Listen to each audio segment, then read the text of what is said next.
tuya, ¿quieres? No, ¿Cómo no? Bueno, Sí, adelante.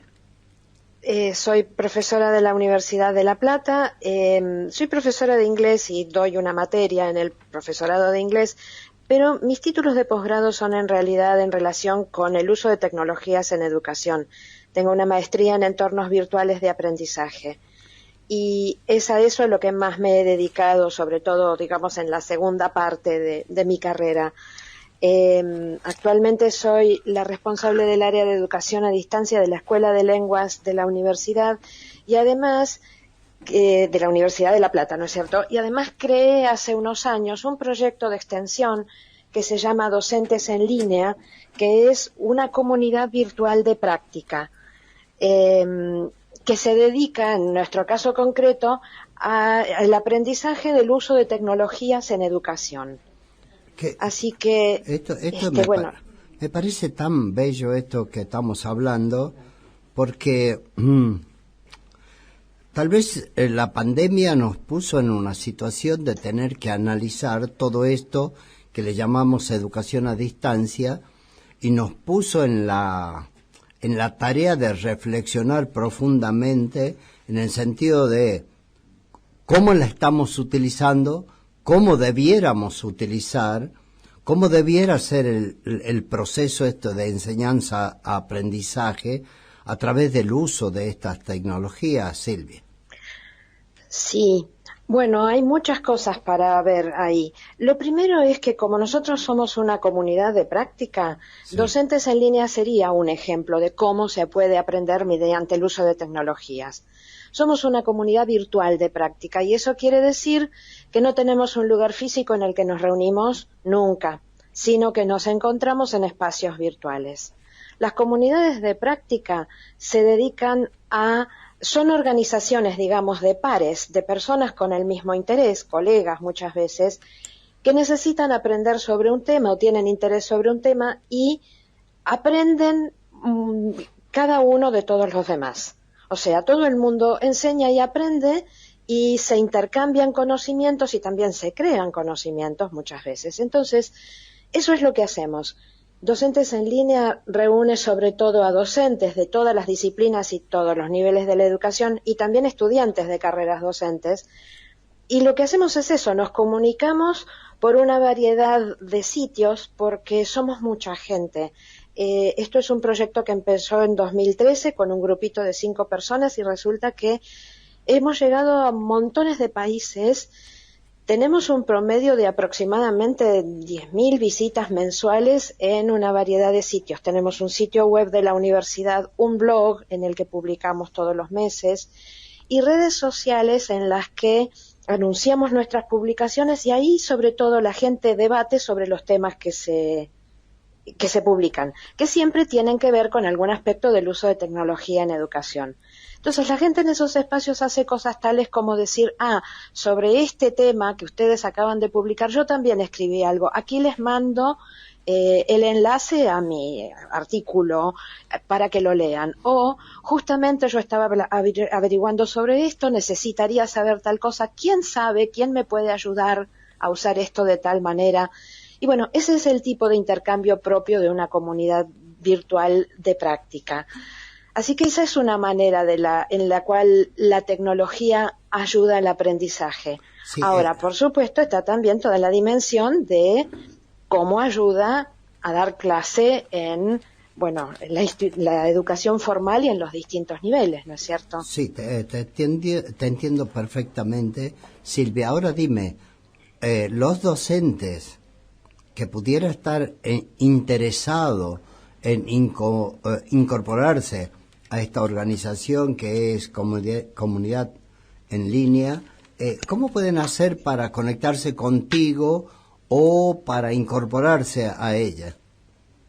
Bueno, buscan, lo más fácil sería, porque por radio es un poquito más complicado pasar direcciones web, pueden googlear Docentes en Línea, Universidad de La Plata, y vamos a aparecer.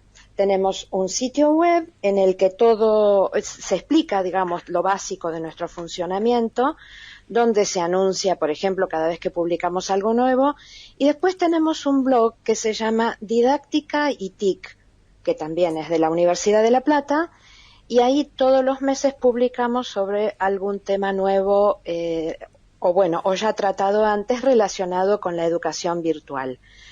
Hemos publicado desde cosas muy básicas como cómo es un curso virtual, cómo se usan herramientas tales como Google Drive y todas las herramientas que tiene, qué hay que tener en cuenta a la hora de educar, no sé, niños con herramientas virtuales, o una variedad enorme de temas. Me parece muy interesante, y yo diría esto, Silvia. Creo que vamos a chequear la línea para ver si estamos comunicándonos. ¿Se escucha, Silvia? Sí, yo escucho. Ah, perfecto, estamos.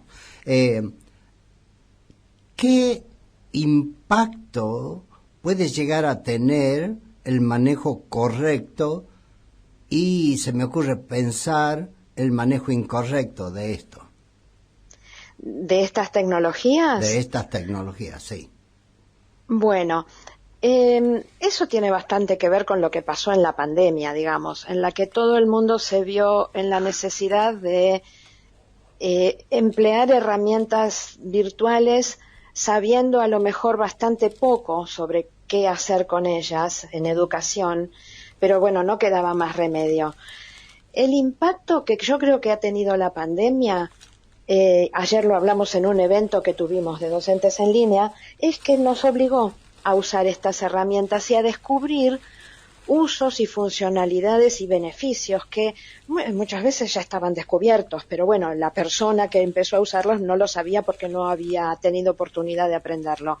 Y entonces se descubren maneras de ampliar lo que se hace en la educación presencial, porque bueno, está claro que la educación, sobre todo inicial, primaria, secundaria, no puede volverse virtual nunca. No tiene sentido que siga siendo virtual salvo en una situación de emergencia como la que pasamos. Pero sí es muy útil incorporar recursos que permitan, por ejemplo, enviar las tareas online, digamos, y corregirlas de una manera que es mucho más sencilla que andar cargando con papeles que a lo mejor se pierden, y donde se puedan hacer anotaciones que queden tanto al docente como a los alumnos visibles siempre, y entonces se pueden usar de maneras distintas que solo la hojita que yo devolví corregida. Hay un montón de maneras de incorporar ese auxilio de la tecnología en el aula que hace que algunas cosas se puedan canalizar de otros modos, que se usen más recursos, porque ahora es mucho más fácil, no sé, ver videos, buscar información. Los alumnos la pueden buscar, no hace falta que en el aula se dé toda la información que ya está accesible en Internet. Entonces se puede pensar en aprender de otra manera, tipo lo que se llama en metodología de la educación el aula invertida. Pedirle a todo el mundo que averigüe en Internet lo que hay que aprender, yendo a fuentes seguras, y entonces después usar la clase para trabajar con esos contenidos, por ejemplo, pensar sobre ellos, sacar conclusiones, hacer aplicaciones prácticas, y se llega mucho más lejos de lo que se podría hacer solo con lo presencial, digamos. Esto me gusta mucho, Silvia, porque esta aula invertida, porque trataríamos de dejar que el profesor se vuelva a reeditar como alguien que se para en un estrado y da una conferencia en cada unipersonal, digamos, en cada clase, donde el único expositor es el profesor y la audiencia solo escucha. Y de pronto, acá estamos preparándonos para una discusión, para de un tratamiento profundo del tema, donde el profesor puede transformarse en coordinador de una sesión de aprendizaje. Exactamente. Sí, los docentes tenemos que darnos cuenta de que ya dejamos de ser la fuente de información, porque todo está en Internet. Entonces, y todo está en Internet también con fuentes de buena calidad. Entonces, lo que podemos hacer es facilitar el estudio, guiando, orientando, mostrando posibilidades, pero después cada persona puede hacer su propia búsqueda. Y bueno, está esta otra dimensión, ¿no es cierto? En realidad lo que aprender no es saber repetir información, sino saber usar esa información, saber usarla, aplicarla en situaciones concretas. Ahí es cuando se aprendió de verdad algo. Y bueno, que en clase exista esta posibilidad de no solamente dar información, sino decir, bueno, ahora que la tenemos, la vamos a emplear para sacar conclusiones, para resolver un problema, para ver cómo la podríamos usar si hay que hacer X cosa. No estoy dando ejemplos muy concretos porque esto se puede hacer desde la escuela primaria hasta el posgrado, en cualquier nivel, ¿no es cierto? Sí, sí, Pero esto tiene esta ventaja. En el fondo, lo que se podría decir es que la educación virtual ayuda de muchas maneras a hacer posibles todas esas corrientes pedagógicas de las que se viene hablando de tantas décadas, que se supone que tienen que superar el conductismo, ¿no? Esta tendencia en educación a dar información y evaluar pidiendo que los alumnos la repitan. Bueno, todas las cosas que hemos estudiado los docentes que tienen que ver con que los alumnos sean más activos, que sean más autónomos, que puedan tomar decisiones sobre su aprendizaje. Todo eso se facilita con el uso de tecnología. Y no solo dando cursos completamente virtuales, sino pensando en maneras de usar las herramientas virtuales que conocemos para lograr estas cosas. Qué bueno. Sí, es muy bueno y es muy interesante ir descubriendo posibilidades de a poco. Por otra parte... Sí, dime, Silvia.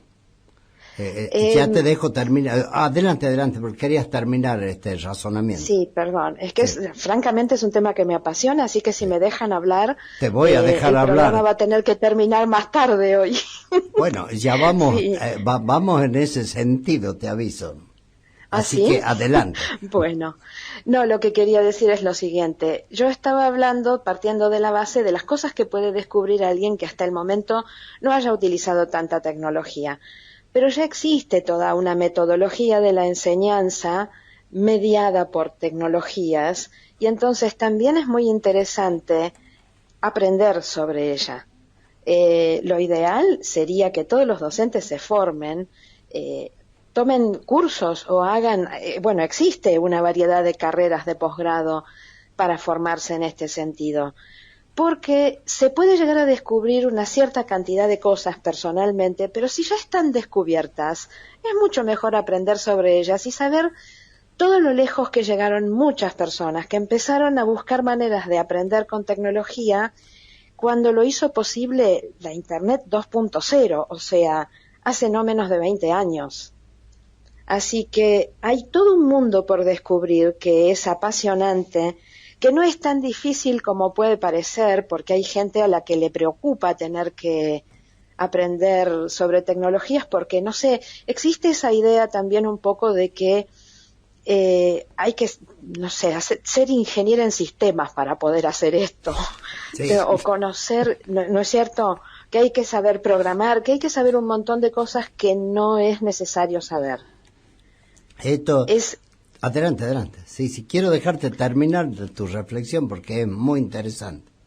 Bueno, no, sencillamente eso. Es posible empezar por las herramientas digitales que cada persona conozca para ir usándolas y después enterarse de cómo se usan otras herramientas sencillas. Por ejemplo, alguna manera de enviar y recibir archivos digitales como alternativa a dar todo en clase solo en papel o mostrarlo en una pantalla un momento y nada más, porque una de las grandes, digamos, lo que le da mucha potencia a la educación virtual es esto de que muchas cosas que pasarían en un momento en una clase y se hablarían y no se tocaría más el tema tal vez, se pueden volver mucho más permanentes si la gente tiene los archivos, si puede mirar ese video del que tiene que aprender algo la cantidad de veces que le haga falta, si tiene acceso al sitio web en el que a lo mejor sacó un poquito de información que era la que le hacía falta para la clase, pero ahí vio que hay mucho más y entonces se vuelve a meter y sigue aprendiendo por su cuenta.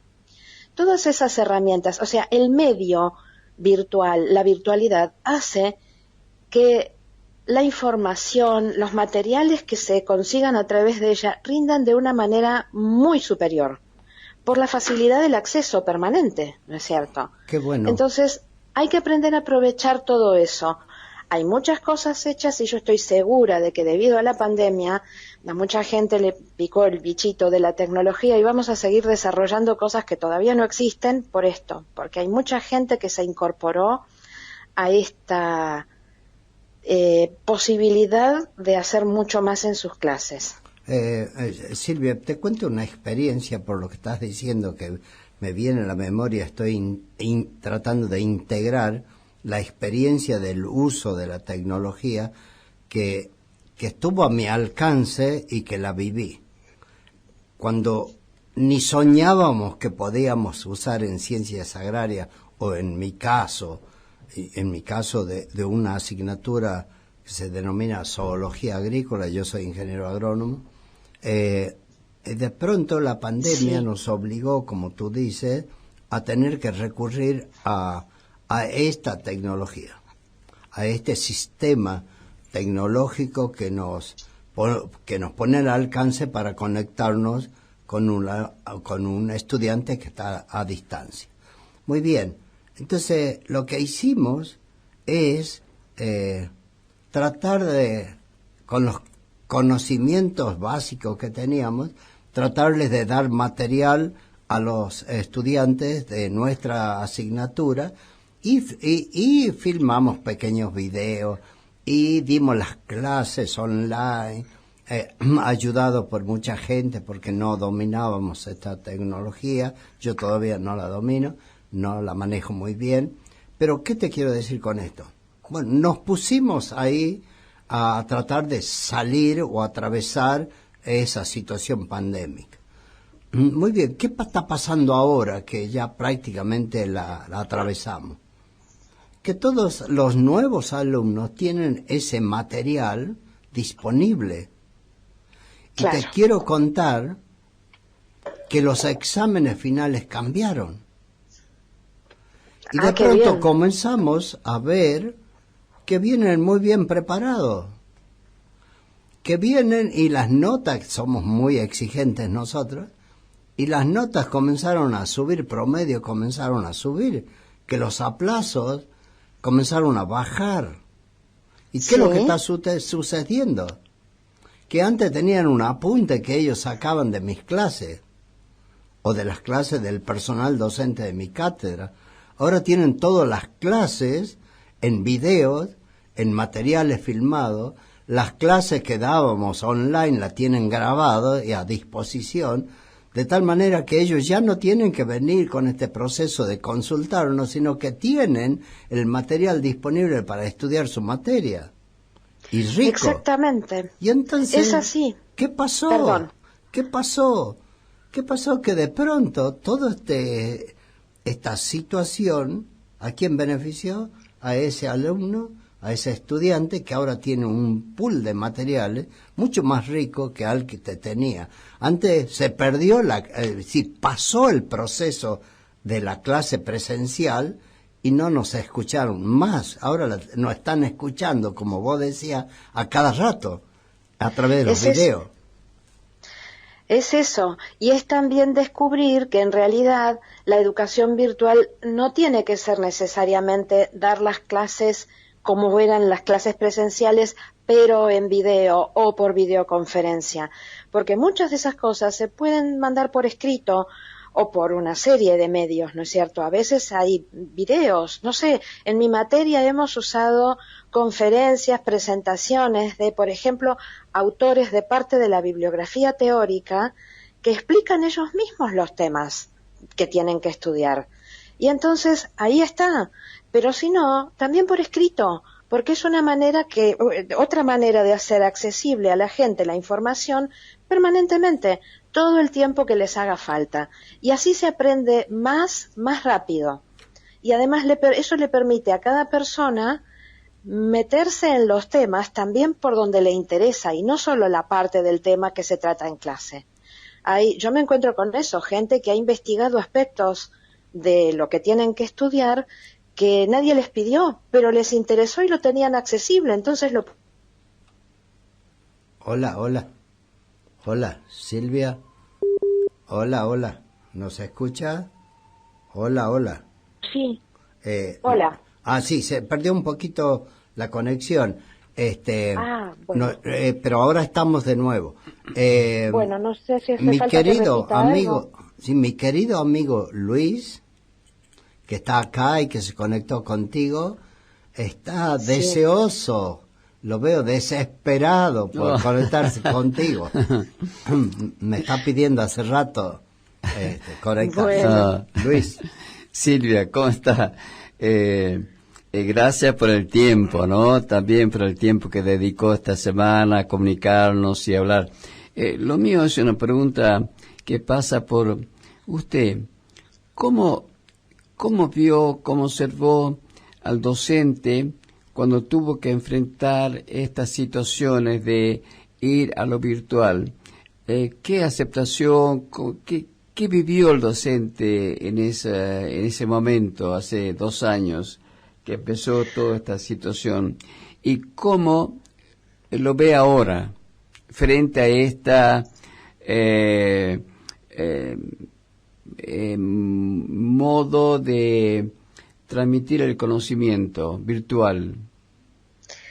Hola, bueno, en primer lugar un gusto saludarte. Sí, hay toda una variedad de reacciones. En Docentes en Línea vimos bastante, porque cuando empezó la pandemia nos empezó a escribir mucha gente diciendo necesitamos ayuda para virtualizar las clases porque no sabemos cómo hacerlo.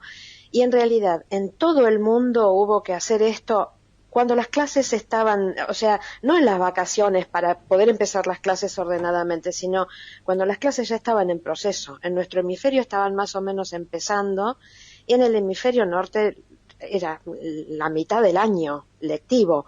Entonces, mucha gente, por empezar, hizo lo que las instituciones educativas en las que estaban les pidieron que hicieran. Y hubo, bueno, en todos los estamentos, mucho desconcierto en el sentido de que a veces las decisiones las tuvieron que tomar personas que en realidad no tenían claro lo que estaban decidiendo y se asesoraron o aprendieron en la medida que se pudo, porque en realidad 2 días después había que estar dando clase virtual porque no se podían suspender las clases. Entonces las cosas salieron con mayor o menor fortuna de muy distintas maneras. La opción de dar materias enteras por videoconferencia era como la más obvia, por lo menos en muchos lugares como en Argentina, pero también es sumamente difícil, sobre todo según el nivel. Es imposible pedirles a niños de 4, 6, 8 años que se quieran quedar varias horas delante de una pantalla teniendo clase de esa manera. Y entonces hubo quienes adoptaron esa solución y no funcionó bien, y a veces por ese motivo o por otros similares se desilusionaron mucho de la educación virtual. Hay un porcentaje de docentes que piensa que no sirve, que es de menor calidad, que no se puede aprender mucho de esa manera, y eso es todo debido a que no conocían las maneras de hacerlo que podrían haber ayudado a que saliera mejor. Pero también, bueno, insisto, por esto del nivel, ¿no? Es imposible un jardín de infantes virtual, porque debería ser absolutamente presencial. En niveles superiores la cosa fue un poco distinta. Pero bueno, hubo también otras instituciones educativas que pudieron orientar a sus docentes, pudieron facilitar muchas cosas, desde medios tecnológicos como plataformas de enseñanza y aprendizaje tipo Moodle o Classroom o las que usaron en muchos lugares.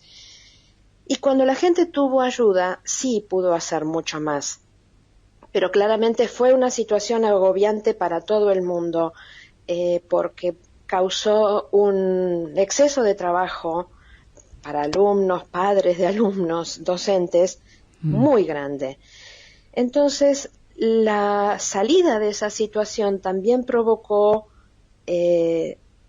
reacciones muy variadas. Yo veo que ahora lo cuento porque, bueno, estas son las experiencias de docentes en línea a través de los comentarios de la gente. Hemos hecho también una encuesta y entonces lo que se ve es que hay gente que terminó convencida de que ya sabe dar cursos virtuales y en realidad necesitaría empezar a estudiar un poco más para poder hacerlo con todos los recursos disponibles. Hay otra gente que sí decidió seguir estudiando y aprendiendo porque se da cuenta de la potencialidad y quiere saber más. Y hay un pequeño porcentaje también de gente cuya reacción fue: por fin podemos volver a dar clase como antes y dejar esto atrás. Y ahí, bueno, tenemos un problema, pero será cuestión de tiempo, yo creo. Lo que sabemos en Docentes en Línea es que ante esa pregunta inicial de ¿qué hacemos para virtualizar las clases? Nuestra respuesta fue: tenemos una serie de recursos ya publicados en nuestro blog, vamos a ir indicando cuáles son esos recursos para que vayan leyendo, cuestiones sobre temas básicos de educación a distancia, de manera que que puedan arrancar. Entonces, publicamos toda una serie que está en nuestro blog Didáctica y TIC, que se llama Educación en Pandemia, que empezó por listas de artículos publicados en años anteriores que iban a servir, y después otra serie de cosas que fuimos escribiendo a lo largo de la duración de la pandemia para seguir ayudando a la gente. Y todo eso dio muy buen resultado. O sea, aprender un poco sobre el tema dio muy buen resultado. Aquí tengo la página del blog en la que está todo el listado de temas y les cuento para que se den una idea de qué le hizo falta a la gente. Primero, sobre entornos virtuales, enfoques metodológicos de la educación a distancia, herramientas, recursos y proyectos que podían servir, ofertas de recursos gratuitos de instituciones diversas, cómo ser estudiante en la virtualidad, estrategias básicas de enseñanza para docentes en la virtualidad, y puedo seguir un montón. Esto tiene muchos aspectos, pero bueno, mucha gente que empezó por su experiencia práctica, por tener que hacerlo forzosamente, empezó a aprender sobre todo eso y sigue bien orientada. La situación ideal sería que en algún momento terminemos por tener, una cantidad importante de gente con suficiente formación para poder incorporar la tecnología que a cada uno le haga falta en sus clases, según sean esas clases. Muy bien, muy eso bien. Eso más o menos redondea la idea. Muy interesante, Silvia. La verdad que es para quedarse varias horas más escuchándola. Pero por ahora, solo por ahora, decimos que, bueno, tienen sus minutos para despedirse y su reflexión final, con el compromiso de que en programas posteriores podamos tener nuevamente a Silvia con nuestros oyentes. Sé que está muy, muy ocupada, pero va a buscar, Silvia. Quédese muy tranquilo, quédate tranquilo, Adolfo, que va a buscar Silvia, yo sé, algún otro huequito, Luis, para estar con nosotros. Así que Silvia. Estaba inquieto porque es un tema maravilloso. Sí, así que bueno, Silvia, su saludo y su reflexión final. Bueno, muchas gracias por la invitación. Sí, como no, podemos seguir charlando sobre esto en otros momentos. Y mi reflexión final sería que, bueno, si como veo los contagié un poco a ustedes dos de mi entusiasmo, espero que a muchos docentes les pase lo mismo. Porque de verdad incorporar la tecnología a la educación es abrir un mundo de nuevas posibilidades que facilitan, mejoran muchos aspectos de la enseñanza y del aprendizaje, porque hay que pensar que la gente más joven que nosotros, a la que les damos clase, nació con la tecnología, les resulta natural y les resulta como lo dicen bastante frecuentemente, les resulta extraño que la tecnología sea tan ajena al aula muchas veces. Entonces, aprovechemos también ese atractivo que tiene para la mayoría de la gente que estudia, y no le tengamos miedo porque no es tan difícil, se puede aprender de a poco y se puede aprender. No, eso no es un problema para nadie. Gracias, Silvia querida, la verdad que te agradezco profundamente, y como Luis nos expresó hace rato, te comprometemos a que vuelvas en los próximos programas. Gracias, Silvia, bueno, querida. Cómo no, va a ser un gusto. Nos vamos a una pausa y continuamos.